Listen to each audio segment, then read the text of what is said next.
cloud-based technologies is here, and it's here to stay. AI is here, and AI is here to stay. I actually experienced, a construction company coming in to a government site and building a data center. And they were kind of worried about the temperature, the cold air will go from here, Right. you have the hot air. It was like too much to handle, right? Whereas if you think about the government, what do they do? Are they in the business of building and maintaining data centers? There are multiple instances where folks were, creating AP invoices by hand. Like, guys, it's 2025. We're not doing that anymore, right? You were at Deloitte. You were actually my mentor. You were the person who actually told me, don't learn, EBS, learn Oracle Cloud, and I think that was probably the best decision I've ever made in my life, right? And when we had that conversation, the interesting thing was that I was not in Fusion at the time. There's a lot of people that are scared of AI, though. Yeah. And I think, Exactly. that's the confusion right now in the world, right? There's this, whole thing now with like tariffs, right? Whereas if work is done outside of the U.S., right, there's, a tariff on it, right? So how does that changes everything? Yeah. That changes everything. Correct. Yeah. Right. So it's like, what do we do? Evolution, things change. The way we do work changes, but people will still have work. The type of work will change, and it will shift. So they have to reinvent themselves. Welcome to Fusion Without Confusion, the podcast where we explore the back office, how it worked in the past, how it runs today, and how it is being reimagined for the future as we speak. We cover everything that impacts the back office, from technological advancements to politics. And if you're in the Oracle Fusion world, you'll get even more value because I bring firsthand experience as a practitioner, bringing real insights from the field. This is Fusion Without Confusion. Welcome to the podcast. Ibrahim. What's going on? How's it going, man? Good. How's it going? Good to get you in the suit again. Oh, it was I hate suits. It's just not my thing. I But know. I'm glad to be here today. Absolutely. Good to see you again. Yep. And as always, it's always a pleasure having these kind of conversations with you. Absolutely. We are two people who have similar background, maybe two different generations, I would say, maybe a little bit, maybe overlapping generations. Overlapping generations for Let's say sure. that. I think your generation and my generation is definitely different in some aspects, in some regards, but very similar in some cases as well. So Absolutely. I think Absolutely. it's very interesting. What we have in common, though, is that we are practitioners of helping back offices. Exactly. Right. We Yeah. we help leadership, organizations, or maybe actually let's take it back. Let's Sure. do some intros because Yeah. Why we not? know each other, but let's pretend that we don't know each other for the Sure. purposes of the podcast, Sure. so that people can, Yeah. hear and learn about us. Yeah. So, Hamza Gabow, and practitioner of basically ERP consulting, Oracle Fusion to be exact. Okay. I've done EBS work, Fusion, multiple, and many different industries, Right. some of which we actually work together in. Yeah. Right. Yeah. And I've seen evolution of sorts, right? When you think about, how things used to be and how Sure. things are, they're drastically different. Sure. We could talk a lot more about that, but I'm very, very interested and get excited about talking about these topics. Right. Not many people can get excited about these things, but you and I always get excited about these kind of things. Absolutely. Absolutely. Yeah. What about you? Ibrahim Haji-Said, Oracle Fusion consultant, purely Fusion. So how like we were talking about the different kind of like age groups and kind of where we're at. I've never worked on an on-premise solution, right? Purely cloud-based solutions, especially from like the Oracle Cloud perspective. Specialize in finance and financials. That's kind of my background, kind of my niche. Yeah.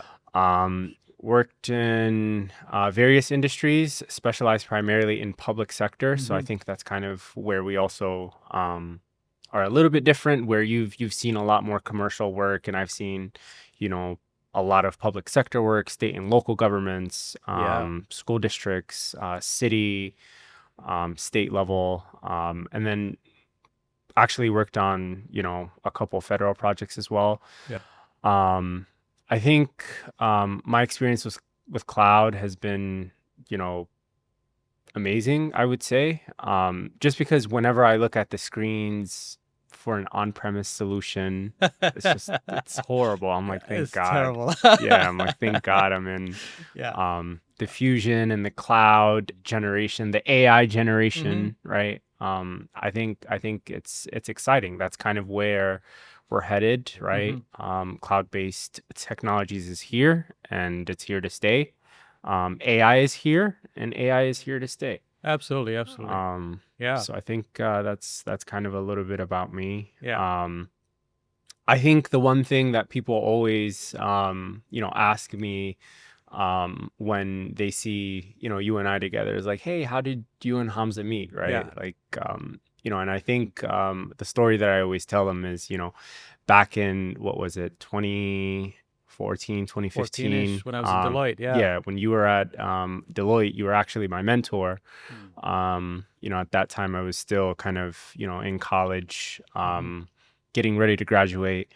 And I think you were the person who actually told me, don't learn, you know, EBS, learn Oracle that Cloud, clearly. and yeah, and I think that was probably the best decision I've ever made in my life, right? You telling me that, and really, you know, making that decision from, you know, taking, you know, the trainings and the certifications and going that route, getting my first, you know, experience, getting my first implementation under my belt, working as, you know, kind of the junior guy on the projects, and then now to kind of being the architect on projects is pretty awesome. Yeah. You know, I've been doing cloud for, you know, about 10 years now. It's the only product that I know, and That's a decade. Yeah, it's a decade, and I think it's also very different, right? Whenever I talk to, you know, my colleagues, and we kind of talk about, hey, what was different, you know, in cloud versus, you know, an on-premise solution like Oracle EBS or, you know, any other ERP system, right? Yeah. They always tell me there's a lot of similarities, but there's a lot of differences, right? With technology, it's constantly evolving, right? So making things easier for, you know, the end users and the back office, right? You know, these technologies are, you know, constantly enabling the back office to become seamless.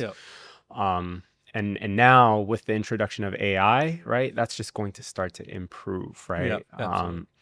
I mean, it's been quite a ride. Absolutely. No, first of all, I'm flattered that you actually said that. Yeah.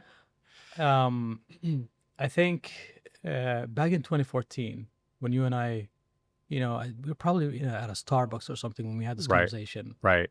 And when we had that conversation, the interesting thing was that I was not in Fusion at the time. Correct. I was in EBS. Correct. But I saw the world and where it was headed, and I said, hey, Ibrahim, you know, this is the way. Let's do Fusion. The evolution. You take the training. Right. Go for it. Right. And by that time, I have about a decade of experience myself. Right. So imagine I was in EBS for 10 years, and then I met you, and then it was, you know, what do I do? And then I said Fusion. And then I also started going in that direction as well. Right. And you've helped me with that, actually. Oh, yeah. Which is very, very, it's very interesting. You know, it's, you know, you were set up to get into that field. Correct. And then you helped me also get into this field as well, which is the Oracle Fusion. And there are so many others who would love to be in the Oracle Fusion field that are not as of today, by the way. They're still stuck in EBS. Obviously, some industries haven't really fully moved in that direction. For obvious reasons. When do you think they're going to move? I mean, like, is there kind of like, you know, when will people start sunsetting, you know, on-premise solutions, right? There's a cost involved. There's maintenance involved. There's a lot of things that are involved. that I've seen personally with on-premise solutions versus cloud-based solutions, Yeah. right? What is the difference between an on-premise solution versus a cloud-based solution, and how does that really, affect or even impact how the back office runs? I think it's a whole mindset thing, right? Because first of all, I think everyone will switch when they realize the opportunity cost, Right, right? right. There's opportunity cost, right? You Absolutely. have, I remember back in my day, I think this was back in 2009 or something, Right, where I was a part of a project. It was a mini project for me, and my involvement wasn't that huge, right. but I actually experienced, a construction company coming in Mm-hmm. to a government site and building a data center. And they were kind of worried about the temperature, the cold air will go from here, you have Right. the hot air. It was like too much to handle, right? Mm-hmm. Whereas if you think about the government, I mean, what do they do? Are they in the business of building and maintaining data centers? No, No, they're in the business of helping civilians and, of course. basically processing transactions and helping them with various, things that people need, right? Correct, correct, The people don't care whether you do it using a data center in your building correct. versus, cloud, right? Right, right, That seems very obvious, like as we speak right now. But right, back then, it was right, still, some folks didn't really understand the concept of cloud right. and what does that mean? How is that going to change the world? So I think, as soon as they imagine or understand that, hey, there's a lot of cost that goes in this direction Mm-hmm. that we shouldn't be doing. That's when people or organizations will actually switch. And then it's also when they realize that you're not fully, their focus should, like, everyone's focus right now should be on AI and how this will change my business and how I can optimize for these kind of things. There's And a lot of people that are yeah, scared of AI though. yeah, And I think, exactly, that's the confusion right now in the world, right? There's a lot of exactly. folks that I've, spoken to and who say, how is AI going to either, hinder or help us, right? From a helping perspective, right? With AI, right? Like, how will AI help the back office? That's a very good question. I think Right. I would like to hear what you think about that too. But first, let me say that, there's been a lot of shifts Mm-hmm. and transitions in how organizations do work Correct. from, the earliest days until Right. today, Right. right? I don't think that fundamentally this will actually change or this will put people out of jobs. I agree with that.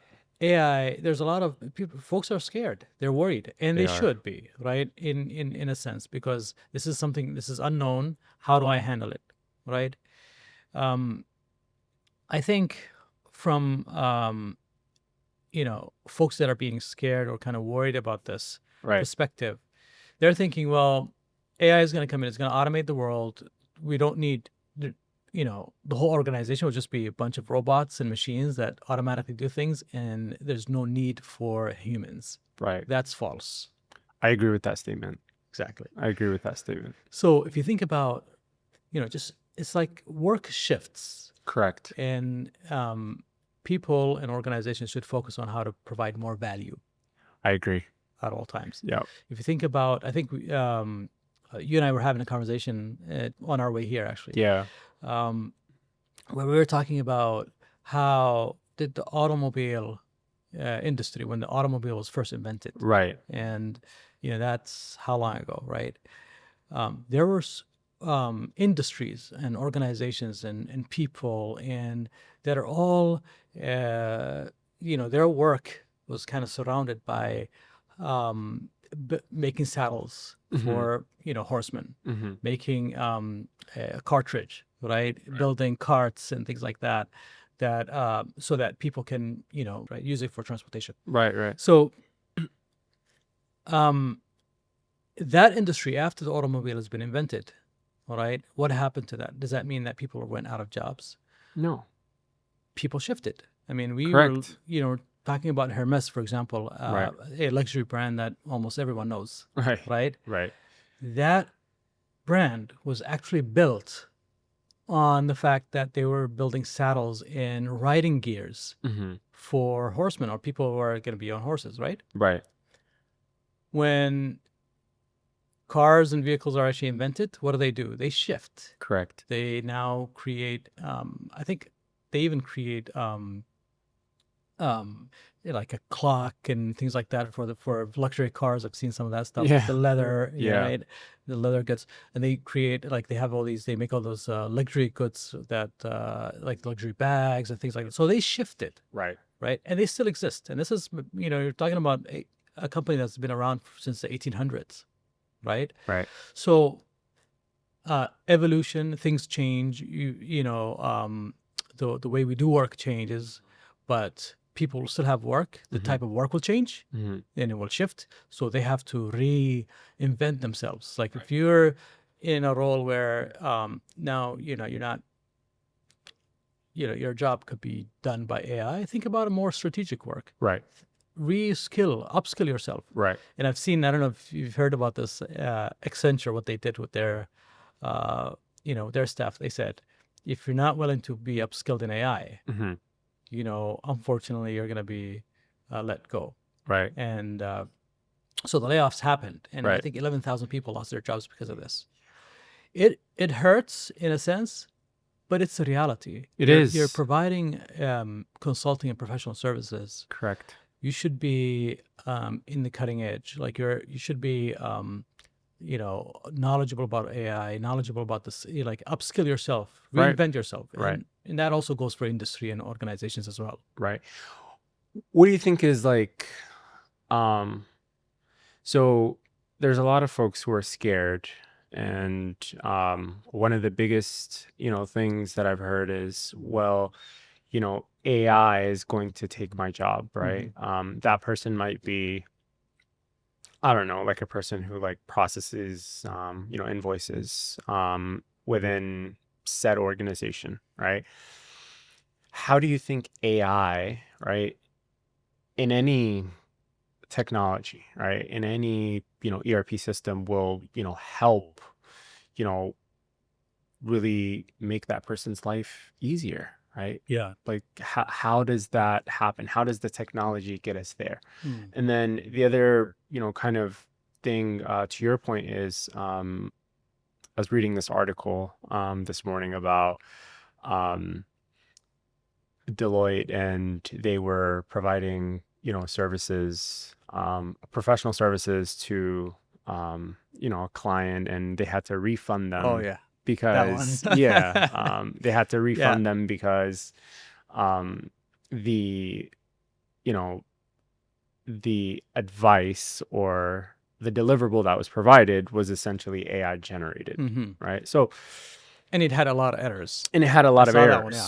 So, do you think even from a consulting perspective, like, it's a bad thing that consultants are asking ChatGPT about, a problem, right? So with, consulting, right? Clients really entrust us with, difficult problems. Yeah. Right. Do you think, at some point, AI is going to give us those answers? Or do you think, still the human element, right? Or the human touch is kind of needed to basically come up with that answer, Yeah. Yeah. right? I mean, what was done, what that consultant at Deloitte did, and I don't think Deloitte condones this, but Right. it's they trusted AI a little bit too much. I And agree. I don't think, as organizations and people who actually provide professional services, and we should not trust AI this much, Right. right? We should use AI, Mm-hmm. but also review your work and do your own work as well, Right. right? So when you're providing a strategic strategy analysis, or you're doing you need to provide a deliverable, Right. the client can go into AI and actually ask the same question, Right. and they'll get the same answer or a Right. similar answer, Right. right? provided that they ask it the same way that the consultant would ask it, right? Correct. The same way the consultant probably thinks about it differently than the end user. But the idea is that this particular scenario that happened, it's okay to make AI accelerate what you're doing and make it faster, but review it, rebuild it. It can give you a wrong answer. What do? You send it back to it, right? And you say, hey, like, you're wrong, right? But what if you just take a copy paste and give it to the client and say, hey, this happens, right? Yeah. So we need to really use AI to accelerate our work, but we shouldn't rely on it 100%. I agree. Yeah, I agree.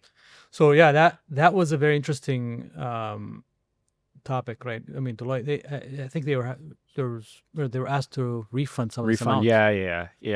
I think there was some sort of a refund that they had to do for the customer. So, and what does that do for the image too, right? Deloitte is a big company. I think huge company. I think that's some kind of a damage. Yeah. There are some other things that are impacting the back office as we speak. Right. Other things.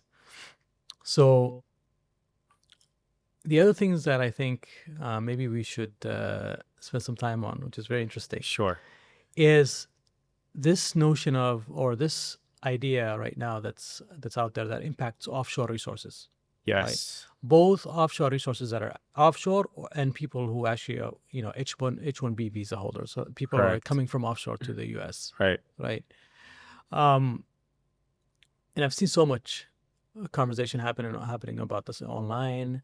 I think there's also some kind of a proposed bill that will give penalties or charge a specific amount of dollar amount to anyone who's hiring consultants and professional services from abroad. Right? 100,000. I think that's the latest. That's the H1B one, right? Okay, that's H1B.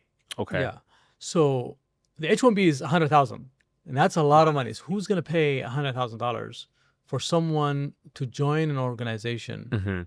And the idea is also like almost half of our colleagues are from that side of the world, whether they're offshore or they're actually H1B holders, right? Right. So they're in the tech field, they're in the consulting field. Yeah.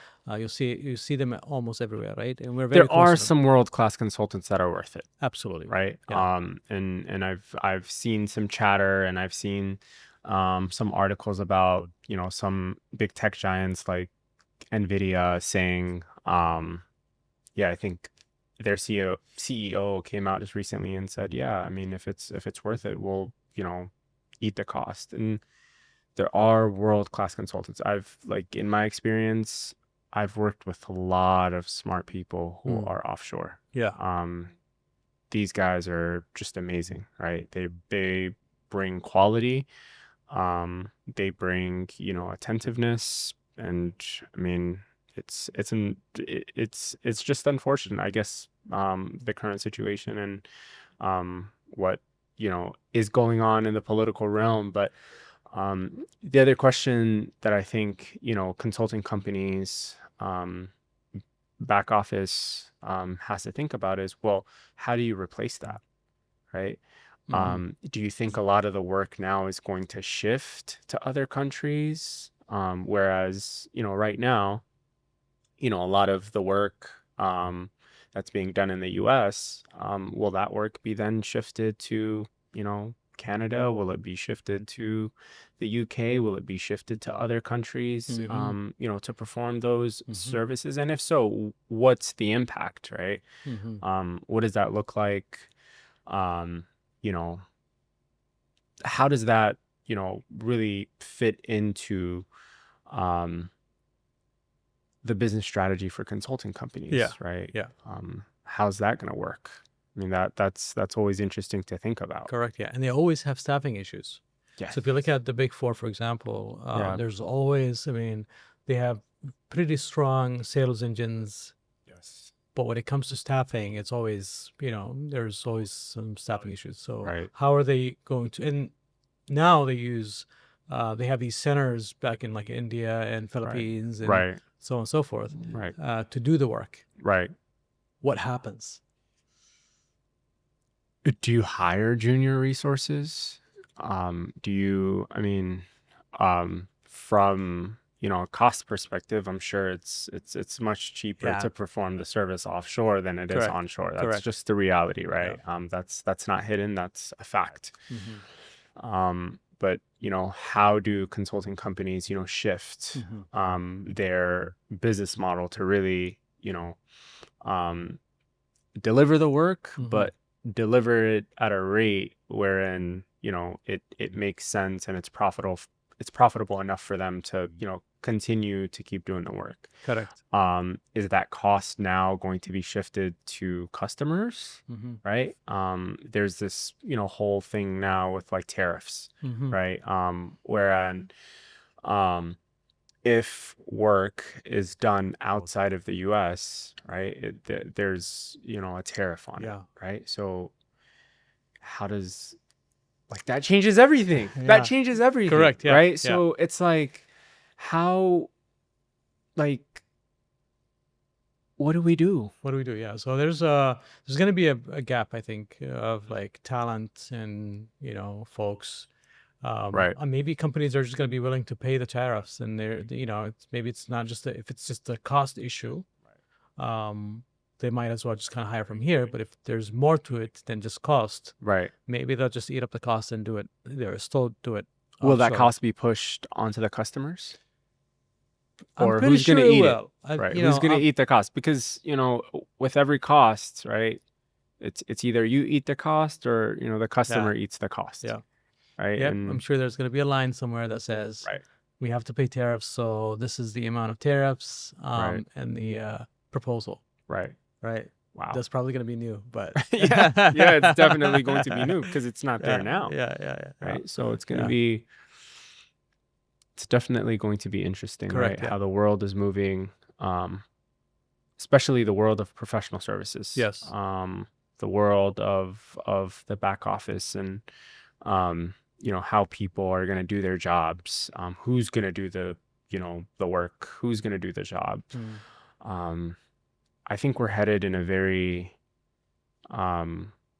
very uncertain times, but very exciting times. Yeah. I think we should embrace, AI, right? I think we should embrace how the technology is going to make life easier for both, the consultant as well as the customer, right? I was working on an AI agent studio for the Oracle ERP product, right? So imagine how that is going to help business process, right? How is that going to help folks who are today creating invoices or creating journal entries or creating expense reports? Imagine you just attach images of your expense report and the AI agent creates an expense report for you. Correct. Yeah. It's like, simple. wow. Yeah. It's mind blowing. Yeah. It's mind blowing. And I think that's how it should be, because, organizations are in the business of doing what they were created to do, what they were meant to do, right? Correct. Not spend a lot of time in reporting expenses and, all of these things. Right. I was imagining maybe some of the AI, like one thing I actually want to go out and build in the AI agent studio. Is basically something that people can talk to, or maybe just kind of chat and say, create a journal for so and so, right, in English language, without going in and create journals, fill out the header, fill out the lines, the different journal lines. Just the details. Talk to it. Right. Just talk to it, and then I'll create the journal for you. Yeah. Wow. That also, I think opens up a lot of time for, folks, to your point, to, value add, right? Since, AI is kind of, helping you with this, what other things, can you help your organization with to kind of, provide more value? I think that's, that's important. Yeah. And that shouldn't be a scary thing. Correct. Right? You shouldn't be scared about that. You should embrace that, right? You should want to, improve your skill sets, right? Level up your skill sets, right? I think it's exciting. Yeah, no, Like, it's it is. exciting. It is exciting times, and I think the winners of this, you know, these times, these uncertain, volatile, maybe even Right. times, Right. are people who are going to be trying to like reinvent themselves and like let's create AI agents. Why Right. can't we just do that? Let's go out and create some, right? Right. Let's come up with new ways to do things. Right. Right. Let's invent new ways of doing things. Correct. Right. Correct. Rather than just kind of being scared and sitting back and Right. not knowing what to do. Oh, deer in headlight type of Right. deal. Right. Right. Right. And there's always going to be work. Work is not, we're not going to be like out of work or out of, things to do. There are going to be things to do. So I think let's talk a little bit of Oracle. Sure. Right? Yeah. And It's my specialty. that's our specialty for sure. We're practitioners of the field. Yes, we are. And what do you see? What are the most valuable things that you've done, or maybe in the past, maybe local government, things that maybe your controllers or CFOs or things that they've needed to do from an organizational perspective to steer the organization in a specific certain way, Right. or any value that you think you were able to bring to these leaders through ERP and the work that you've done. Right. No, I think there's a couple of customers and a couple of success stories that I can certainly speak to. I think one common theme across all of the industries and the customers that I've worked with is really reducing processing times, right? Yeah. There's a lot of things that folks in the public sector do manually. Yeah. And it's crazy, right? Because like I've never seen that, right? Like I'm of the mindset and the component that that everything should be automated. Granted, that's not the reality sometimes, but automation is important, right? Yeah. And whatever you can automate, like the more you can automate, the better, right? This can be, with the use of spreadsheets. This can be with the use of AI agents. This can be with the use of just the technology, right? Let the technology do the work for you. There's multiple instances where folks were, creating AP invoices by hand. Like, guys, it's 2025. We're not doing that anymore, right? We're scanning our invoices in. We're letting the application. Let's be more efficient. Right? Exactly, right? Let's be more efficient, right? Let's help, your AP specialists again, kind of, improve their workflow, right? Let's, scan the invoices in using, AIP, IDR, technologies, and basically, let the system create the invoice for you, right? Let the jobs in the background or the automation kind of kick off, processes and get those invoices paid, right? There's a lot of, lag time that can be reduced, I feel like. And that has been reduced with the implementations that I've been a part of, just because of the way they used to do things. The other thing, honestly, that I think is very important is change management. Change management is so important, right? There's customers who are willing to adapt to new technologies, especially in state and local or in the public sector. A lot of the issues that I used to deal with, has been more from a change management and an adaptation to new technology, right? People are in their positions for, over 20 years and they're like, this is the only way that I've been taught how, right? But if you can really, provide value to that accounts payable specialist who, is still creating that invoice by hand and storing it in a file cabinet and then cutting the check, right? Like if you can show that person, hey, here's the invoice that you received from the vendor or supplier, just scan it in, let the system create it for you, and then run your process, your payment process to, have the system, cut the checks, send, the files to the bank from like an ACH perspective. Like there's so many things like that you're just like, it's fulfilling, right? And the reason why it's fulfilling is like, hey, like I really helped this person, save a lot of time, adapt to new technology, and just make their life a whole lot better, A whole make lot their better, work yeah. life a whole lot better. Yeah. And I think that's important sometimes, I feel like sometimes people are kind of stuck in their old ways, but really showing them, hey, Yeah. let the technology work for you. Yep. And then now it's like, let the AI agent work for you. Talk Exactly. to the AI agent. Exactly. Right? Talk to the AI agent, right? The AI agent is going to hopefully one day solve everything for you. Yeah. Yeah. We know it's not a reality, but I mean, help, like, let the AI agent accelerate, Yeah. your, the answer that you're looking for, right? Yeah. Yeah. Yeah. I think this is important. And I think that's it. For me personally, it's very fulfilling. Yeah. Whenever you go, live on a project and you hear that from your customers, you're like, hey, like I actually did what I was supposed to do, right? Correct. Yeah. Yeah. So, I mean, Speaking of cutting checks, yeah, it just came out of a project Yeah. where we implemented outsourced checks, okay, outsourcing check printing process, okay, right? And that's a really amazing idea because now we don't need a printer at the organization to print checks. Right. We don't need someone printing and kind of going there and in doing that kind of work. Mhm. And then we also don't need a maintenance right, for that printer because Right. obviously there's probably like a maintenance contract with someone who will come in and make sure that your printer is working and it has Correct. enough ink, ink, and all and that stuff. yeah, Organization is not in the business of printing checks, right, so why do that, right? So that whole work kind of shifted Mhm. to the bank, and we said, okay, bank, you do the check printing for us. right, We don't need to worry about that anymore. Right. As for the employees that were there, Mhm. they're working on other stuff, Right. more strategic.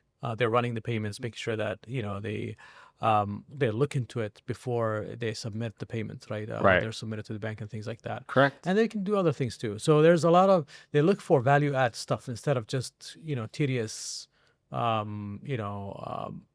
work, right? So those are the things that we've done. So you mentioned the other thing is I've played around with this thing. I don't know if you've seen it.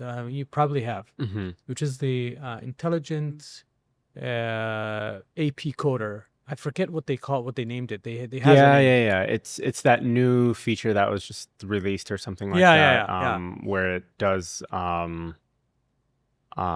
was it the one that does like the account combinations? yeah. Okay, yeah. So it looks at historically how Mhm. you've coded your invoices. Yeah, And it gives you some suggestions as you're creating the invoice. right, Right? Like, Right. oh, do you want to code it here? right. This is how you're usually coded, Code it. Right. which is awesome. Amazing. Saves Right? time. Yeah. Saves time. So why do it completely manually is the thing, right? Right. So another thing is, the manual work itself, I think it's not bad, but when it becomes, a task and maybe that doesn't really drive value for the organization. Right. Yeah, maybe organizations should shift away from doing that kind of stuff or automating it or doing something with it, Yeah. right? Yeah.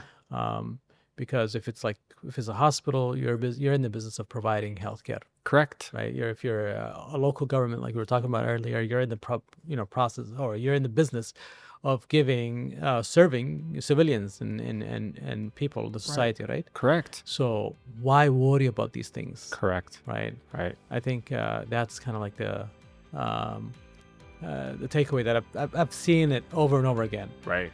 And that wraps up another episode of Fusion Without Confusion. I would like to thank my co-host for hosting this with me. And then I also like to thank you for watching the episode all the way to the end. If you like anything that we watched today, please subscribe because we will bring a lot more episodes in the future. And they'll all be great. So thank you and see you in the next episode.